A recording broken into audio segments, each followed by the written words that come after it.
आपण बघा मागच्या काळामध्ये ज्यावेळी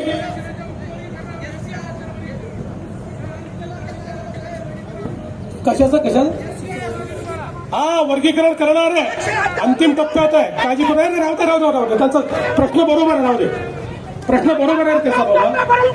करणार वर्गीकरण करणार आहे. त्या संदर्भात न्यायमूर्तींचा रिपोर्ट पुढच्या महिन्यात येणार आहे, मग आपण ते करणार आहोत. आणि म्हणून बंधू भगिनींनो, या ठिकाणी आपण लक्षात घेतलं पाहिजे, काय काळजी करू नका, त्यांचा प्रश्न सोडवला आपण. बंधू भगिनींनो, आपण हे लक्षात ठेवा की या ठिकाणी या निवडणुकीच्या माध्यमातून जी आश्वासनं आम्ही देतो ती आश्वासनं आम्ही पूर्ण करणारी लोक तुमच्या आशीर्वादाने या ठिकाणी पूर्ण बहुमत आपल्याला विधानसभेमध्ये मिळालं. देशाच्या इतिहासामध्ये सर्वाधिक आमदार हे आपले या विधानसभेमध्ये तुम्ही निवडून दिले. आणि बघा, तुम्ही आमदार निवडून दिल्यानंतर त्या ठिकाणी आमचे विरोधक काय म्हणायचे?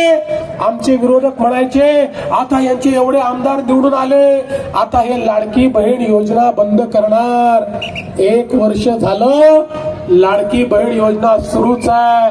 आणि माझ्या बहिणींना सांगतो, जोपर्यंत तुमचा देवा भाऊ मुख्यमंत्री आहे तोपर्यंत लाडकी बहीण योजना कोणी बंद